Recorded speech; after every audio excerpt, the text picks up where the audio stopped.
ચણાની લોટની ગોટીનું શાક ખાધું હોય, સાથે બાજરાના રોટલા હોય, રોટલી હોય, આનંદ જ આવ્યો રાખે, મોજ જ આવે.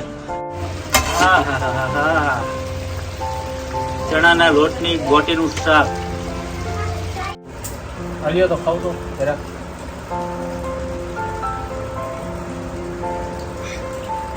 સાચું રિવ્યુ આવે ને ખબર પડે.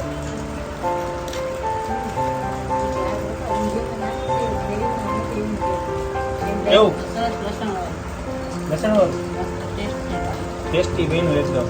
લાઈક કરજો અને સબસ્ક્રાઇબ કરજો. સરપ્રાઈઝ કરજો. હા બોલ ના. લાઈક કરો, શેર કરો અને સબસ્ક્રાઇબ કરો. સરપ્રાઈઝ કરો.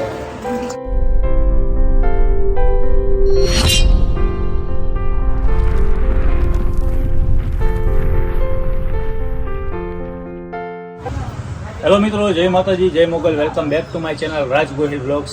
આજે આપણે ઘરની રસોઈમાં પહેલાં તો સ્વાગત છે તમારું. ને આજે આપણે બનાવવાના છીએ ચણાના લોટની ઠેરીનું શાક. ને ઠેરી પણ કહી શકાય, ગોટી પણ કહી શકાય. આજે કંઈક ને કંઈક નવી નવી રેસીપી તમારા માટે લઈ આવ્યો છું. તો આજે બનાવવાના છીએ આપણે ચણાના લોટની ગોટીનું શાક.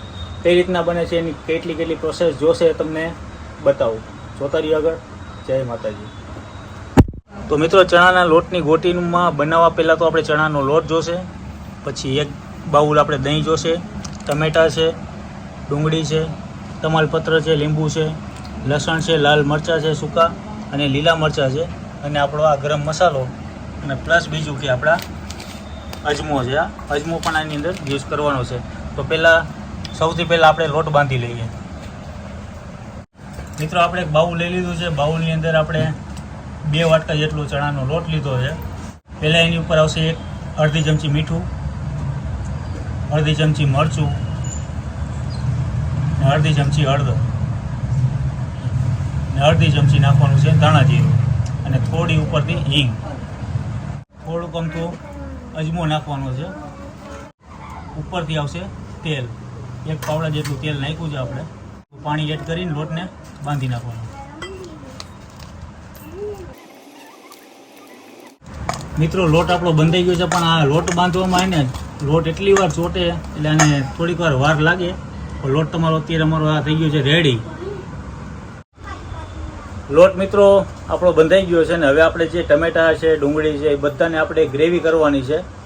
એ આપણે મિક્સરની અંદર ગ્રેવી કરી નાખીએ, પછી તમને આગળની પ્રોસેસ બતાવું. ત્યાં સુધી આખો વિડીયો જોવાનું ભૂલતા નહીં ભાઈ. જોતા રહેજો ને મોજ કરતા રહેજો, ને બીજાને પણ ફોરવર્ડ કરતા રહેજો.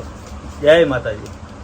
મિત્રો, આપણે વાટકાની અંદર જે લીધા હતા ટમેટા, ડુંગળી, મરચાં, સૂકા લાલ મરચાં અને લસણ, એ બધું આપણે આની અંદર પેસ્ટ કરી નાખશું. મિત્રો, સૌથી પહેલાં આપણે નાખી દીધા છે ટમેટા, પછી ઉપરથી આવી ગઈ છે ડુંગળી, પછી એની ઉપર છે મરચાં, પછી લસણ અને સૂકા મરચાં, બધું એડ કરીને હવે આને મિક્સરમાં ગ્રાઇન્ડર કરી નાખવાનું છે. મિત્રો, ડુંગળી ટમેટાની આપણે પેસ્ટ થઈ ગઈ છે. હવે આનો ઉપયોગ કરવાનો છે આપણે વઘારમાં. મિત્રો, આપણે જે ચણાનો લોટ બાંધી લીધો છે, એની આવી રીતના હાથેથી ગોળ ગોળ ઠેરીઓ વાળવાની છે. એટલે આપણા ચણાની લોટની ગોટીનું શાક આજે બનશે. અને મિત્રો, તમે આપણે જે સિંગ ભજીયાનું રેસીપીનું શાક જોયું હતું, સેમ પ્રોસેસ એવી રીતના જ છે. હવે આને આપણે આ ગોટીને તેલમાં ફ્રાય કરી નાખશું. મિત્રો, આપણે કઢાઈ લઈ લીધી છે. કઢાઈ અંદર આપણે નાખી દીધું છે તેલ, અને તેલમાં જે આપણે આ ગોટીઓ આપણી રેડી છે, બધી આપણે આની અંદર તરવા મૂકી દઈશું.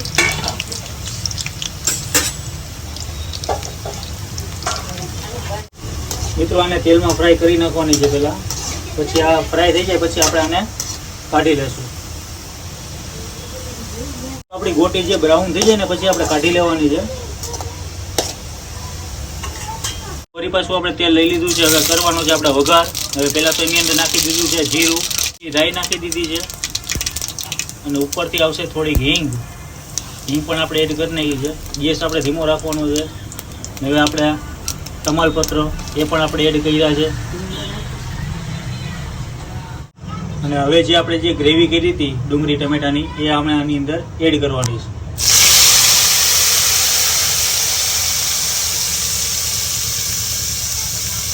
મિત્રો, ગ્રેવી નાખ્યા બધાને હવે બધું એક મિક્સ કરી નાખવાનું છે.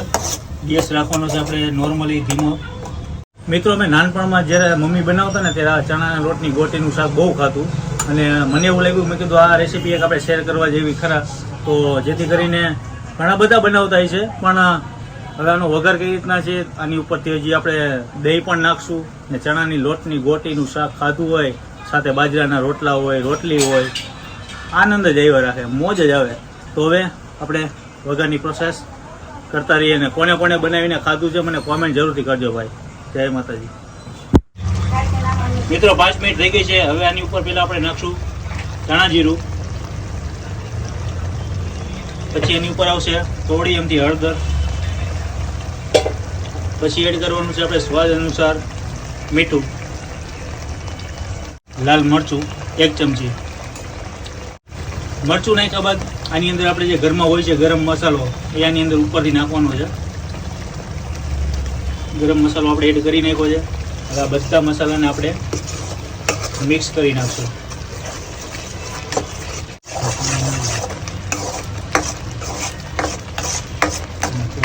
મિત્રો ગ્રેવી આપણી એકદમ ઘટ્ટ થઈ ગઈ છે અને આની ઉપરથી થોડુંક પાણી એડ કરશું. મિત્રો આની ઉપર આપણે થોડુંક અમથું પાણી એડ કર્યું છે મસાલા બેસી ના જાય એના માટે, અને એકદમ જે કહેવાય ને ઘટ્ટ જે ચટાકેદાર આપણી ગ્રેવી બની ગઈ છે. હવે આની ઉપરથી આપણે પેલા મસાલા બધાય પાકી જાય તે પછી આની ઉપરથી નાખશું આપણે દહીં. મિત્રો આપણી ગ્રેવી પાકી ગઈ છે. હવે જે આપણે 1 વાટકા જેટલું આપણે દહીં લીધું હતું એ દહીં આપણે આની અંદર ઉમેરી દઈશું અને પછી કરી નાખશું આને મિક્સ. આ મિક્સ થઈ ગયા બાદ પછી આપણે એની ઉપરથી નાખવાની છે આપણે ચણાના લોટની ગોટી જે ઓલરેડી તૈયાર જ છે એ આની ઉપર આપણે એડ કરવાની છે. મિત્રો આપણું ચણાના લોટની ગોટીનું શાક ઉકળે છે અને ઓછામાં ઓછું 5 કે 6 મિનિટ સુધી પકાવવાનું છે, પછી આપણું શાક થઈ જશે ઓકે. અને મિત્રો તમે કોણે કોણે બનાવીને ખાધું છે કોમેન્ટ જરૂરથી કરજો. બાકી કદાચ કોઈ ના બનાવ્યું તો આ વિડીયો જોઈને બનાવી નાખજો. અને હજી 2 મિનિટ જેટલું બાકી છે. બાકી શાક એકદમ કહેવાય ને રંગ પકડ્યો છે જોરદાર. મને અત્યારે છે ને ઓલું આપણે સિંગ ભજીયાનું શાક જે બનાવ્યું હતું ને એ અત્યારે યાદ આવી ગયું. તો આની ઉપરથી આપણે ધાણા ભાજી એડ કરીને પછી આપણું શાક ઓકે. હા હા હા હા હા, ચણાના લોટની ગોટીનું શાક થઈ ગયું છે રેડી. હવે આની ઉપરથી આપણે નાખી દઈએ ધાણા ભાજી જે શણગાર એવું એ ઉપરથી આપણે એડ કરીએ. મિત્રો ઉપરથી નાખી દઈએ આપણે ધાણા ભાજી. શાક બની ગયું છે આપણું 1 નંબર. હવે ટેસ્ટિંગ કરીએ અને તમને રિવ્યૂ આપીએ. મિત્રો અત્યારે આપણે જ્યારે નાનપણ હતી ને ત્યારે આપણે લખોટી રમતા ખબર હોય તો ત્યારે ઠેરી કહેતા આપણે. એટલે આજે ચણાના લોટની ગોટી એ કહેવાય, ઠેરીનું શાક એ કહેવાય. એટલે આજે આપણે બનાવ્યું છે જુઓ તમે. આજે સાથે એને મરચાં લઈ લીધા છે, મોરા છે, એટલે એ ખાવાની મજા કંઈક અલગ જ આવે. અને આ છે આપણી આ ઠેરીનું શાક અને એકદમ કહેવાય ને ટેસ્ટી બનાવી નાખ્યું છે. અને આજે એના છોકરાઓને બેહાડ્યા છે આ બાજુમાં. એટલે ભાઈ કેવું લાગે એકદમ મસ્ત. એમ નહીં હાચી હાચી ખોટે ખોટું ન પીઓ. હા હાચે કા મસ્ત. હાચે કા મસ્ત. હા જો મિત્રો સારું બન્યું જો. એમ નથી કે ભાઈ હું પોતે બનાવીને પોતે વખાણ કરું. હાલ્યો તો ખાવ તો જરાક.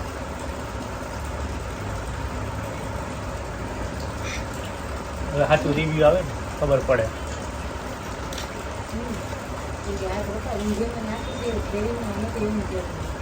કેવું લસણ વાળું ટેસ્ટી બન્યું એકદમ. આ પૈસું કંઈક કહેતો હતો, હું કહેતો હતો હમણાં આ ઠેરી જેવું લાગે, ઠેરી જેવું. ઠેરી જેવું. હા એટલે એ પૈસું હમણાં શક્તિ મને એમ કહેતો હતો પપ્પા આપણે આ ઊંધિયામાં નાખી આ ઠેરી આ પોતે. મેં કીધું આ યાદ ચણાના લોટની ઠેરી. ગોટીનું શાક, ઠેરીનું શાક.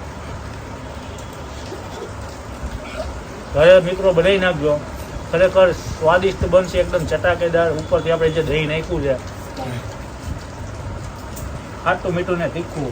મીઠું ક્યાં ખાટું તીખું, ખાટું અને તીખું, અને સાથે દીપકભાઈને વાલા વાલા મરચા.